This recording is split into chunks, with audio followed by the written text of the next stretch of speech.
So, you want to own a cemetery. You have seen the one you mean, 100 acres on the edge of town, an avenue of oaks planted by someone who died before your grandfather was born, granite gateposts with a name cut into them, and rows running away over a low hill in the afternoon light. You own the land outright. Nobody can build a competing one across the road because the county will not permit it. Your customer base is every human being in a 20-mile radius, and the demand is not a forecast. It is a certainty. You have found the one business in America that cannot be disrupted, cannot be undercut by an app, and never runs out of customers. That picture is not entirely wrong, except, before any of that, you need to understand that a cemetery is the only business you will ever encounter where the revenue stops and the obligation does not. Before we go further, we should be honest about who you is here. Building a working memorial park from raw ground starts around $600,000 at the absolute bottom end, and runs comfortably past $3 million for anything near a city. And that is before you have sold a single grave. If that is not you, and it is not me, then what follows is not a plan. It is a look inside a business that is quietly failing all over the country, while looking from the road, completely permanent. Here's the number most people do not want to hear. The entire United States cemetery services industry, every plot, every mausoleum, every columbarium niche, every urn sold at every cemetery in the country, was worth $6.3 billion in 2025, according to IBISWorld. That is not a growing number. It fell 1.1% that year, and the number of businesses in the industry has been shrinking at 0.6% a year since 2020. Industry profit sits around 9.6% of revenue, so the average American cemetery on the average American day is running a single-digit net margin in a market that is contracting. And the reason almost nobody knows this is that a cemetery is the most permanent-looking object in any town. It has stone in it, it has been there 100 years. Permanence of appearance and solvency of balance sheet turn out to be entirely unrelated things. 6.3 billion is the IBISWorld figure, and it is worth saying that other research houses put it far higher, up around 28 billion, because they are measuring a broader global category. Take the smaller number because it is the one measuring the thing you would actually be buying. Either way, market size tells you almost nothing about whether you personally will make money from it. And in this industry, it tells you less than usual because the market is not one market. It is 144,000 separate local monopolies, each serving the people who live within about a 20-minute drive, and none of them can take a customer from any of the others. Which brings us to the number that decides everything, and which you have almost certainly never heard of. It is called developed inventory life. It is the answer to one question. At your current rate of sales, how many years of sellable graves do you have left? You work it out the way a land planner does.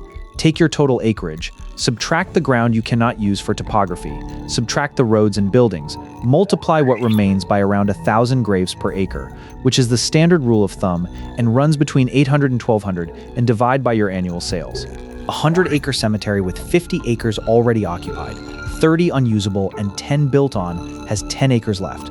10,000 graves. At 700 sales a year, that is 14 years.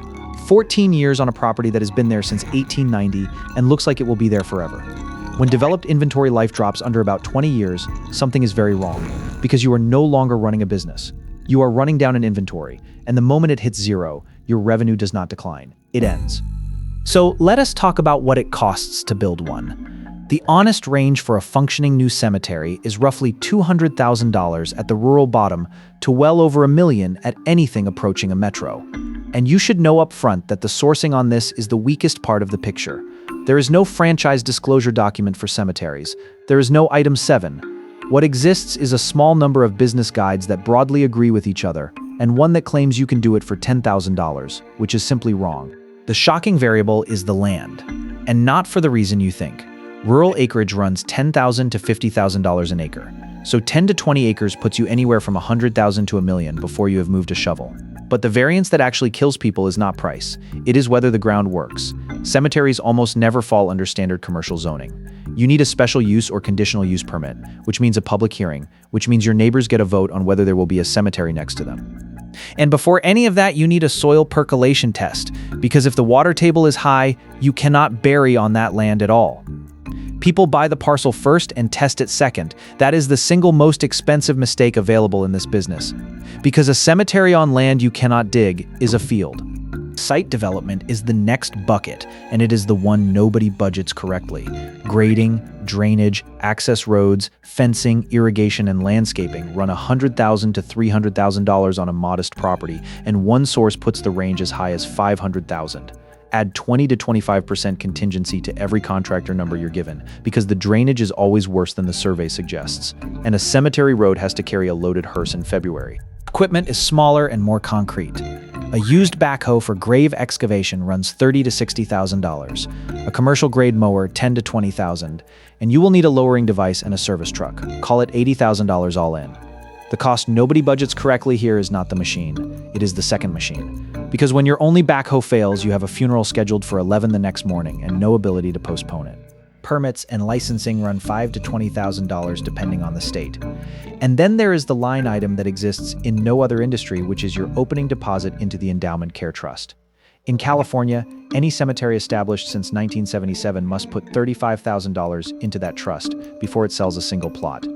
In Kentucky, in a county of 100,000 people or more, it is $50,000 deposited and proved to the Attorney General before you may sell anything at all. That money is not yours. It never will be. Now the margin. This channel usually tells you a story about an extraordinary gross margin being eaten alive by cost structure. The cemetery inverts it, and the inversion is the point. Service Corporation International runs 496 cemeteries across 44 states. It is the largest death care operator in North America, with every advantage of scale, purchasing power, and professional management available. Its same-store cemetery gross margin across 2025 ran between 31.6% and 36.4%. That is not a compressed number. That is the best in the business. Compare that to what this channel has covered before. A bar pours 80% gross margin on a cocktail. A grocery chain works on 25 to 30. A software company celebrates 80. The cemetery, the business with the guaranteed customer and the local monopoly in the century-old moat, sits down near the grocery store. There is no extraordinary margin here to compress, which means there is no operational brilliance available to you that will rescue a bad site. And SCI is explicit about why in its own filings, where it describes the funeral and cemetery businesses as high fixed cost businesses and names rising cremation and rising life expectancy as direct threats to revenue and cash flow. When the biggest operator in the country writes that down for its shareholders, you should probably believe it. Then there is the failure rate. And here you have to be careful because there is no clean statistic. The Bureau of Labor Statistics tracks establishment survival across all private industry and finds that 22.1% of new businesses fail within the first year, 48.6% within 5, and 65.3% within 10. Cemeteries are not broken out separately in that data, so anyone quoting you a cemetery-specific failure rate is guessing, but the raw survival number is also the wrong frame, because cemeteries do not fail the way restaurants fail. A restaurant closes, and the lights go off. A cemetery does not close. It just stops being mown. And that brings us to the thing you never see coming. A cemetery sells each grave exactly once and then maintains it forever. Your revenue is finite, and your obligation is infinite. And every single sale you make moves you closer to having no income, while moving you not 1 inch closer to having no cost. The mechanism that is supposed to solve this is the endowment care trust. Every time you sell a plot, state law makes you deposit a slice of the price into a trust whose principal you may never touch. You live on the income, in California today, that is 10% of the net price, or $250, whichever is greater. That sounds fine. Here is the collision. Those minimums were not always what they are now. According to the California Cemetery and Funeral Bureau's own published history, in 1939 the required deposit was 25 cents per square foot of grave space, which on a standard 26 square foot grave worked out to $6.50.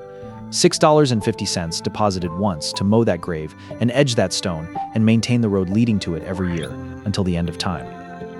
That is the deal a cemetery struck with a family in 1939, and it is a deal that is still running.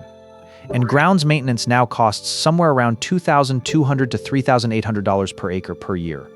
At 1,000 graves to the acre, that is a couple of dollars per grave annually, forever, against a deposit that was fixed in nominal dollars when Roosevelt was president. The trust income is anchored to the past. The lawnmower is priced in the present. That is why abandoned cemeteries exist. Not because someone was wicked, but because the arithmetic ran out. Pennsylvania operators reviewing distressed cemeteries offered to them have reported finding perpetual care funds that were either non-existent or far below what should have been in them. New York put $2 million of public money into repairing 2 mausoleums after the owners stopped funding the care trust and started spending consumer money on daily operations. And if you're buying rather than building, this becomes your problem directly. As one industry advisor puts it does not matter that you paid $100,000 for the business. If the trust is found to be underfunded, you are the party the regulators come to in order to make it whole.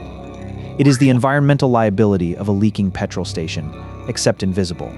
And most people who buy cemeteries never commission a trust audit before closing. Layer one more thing on top. In 2025, the cremation rate in the United States reached 63.4%, against a burial rate of 31.6%. And the National Funeral Directors Association projects cremation at 82.3% by 2045, with burial down to around 13%. The Cremation Association of North America thinks that shift is arriving faster than that. So the finite inventory you are buying is not merely finite. Demand for it is on track to roughly halve within one working lifetime, while your maintenance obligation on the ground you have already sold does not move at all. So let us run the actual numbers on 2 realistic versions of your cemetery. Option 1. The modest version. 20 acres of rural land at $15,000 an acre is $300,000, $200,000 in site development, $80,000 in equipment, $12,000 in permits, $35,000 into the endowment trust, and call it $70,000 of working capital, around $700,000 in. Now the demand. The United States recorded 3,072,000 deaths in 2024, which against a population of roughly 340 million is 9 deaths per 1,000 residents per year. Serve a county of 60,000 people, and that is about 540 deaths annually. Take the burial share of 31.6%, and you have 170 burials. Share the county with 3 other cemeteries, and you get roughly 43 interments a year. At a $2,500 plot, plus a $1,500 opening and closing fee, plus marker and vault margin, call it $4,500 of cemetery revenue per interment. That is $193,000 a year. At the industry's 9.6% net margin, that is about $18,500 of profit on $700,000 deployed. Under 3%. Your grounds maintenance alone at 20 acres is $44,000 to $76,000 a year, and you have not paid yourself. Option 2, the premium version. 40 acres on the suburban edge of a metro, plots at $6,000, a columbarium and a mausoleum to capture the cremation families you would otherwise lose entirely, 150 interments a year at $9,000 of cemetery revenue each, $1.35 million in revenue. Startup somewhere between $2.5 and $3.5 million, at the same industry margin that is about $130,000 of profit, and with SCI grade cost discipline, meaningfully more. It is a genuinely attractive business on paper and a brutally hard business in practice. And the honest verdict is this: you're not really buying an income. You're buying 40 acres of entitled land near a growing city and being paid a modest yield to hold it. The cemetery business works. It works because people have buried their dead and come back to the place afterwards for as long as there have been people. And no technology has ever changed the fact that grief needs somewhere to stand. It does not work the way the fantasy version suggests, which is a permanent monopoly on a guaranteed customer. It works when you buy land for what it is worth as land. It works when you count your remaining inventory in years and not in acres. It works when you audit the trust before you sign anything. It works when you build for cremation families instead of pretending they will come back. It works when you accept that you are the temporary custodian of a promise somebody made in 1939. And it works when you understand that you are not selling a grave. You are selling the mowing of it, forever, at a price fixed today. Not bad, for an industry whose entire product is a row of stones running away over a low hill in the afternoon light, looking permanent.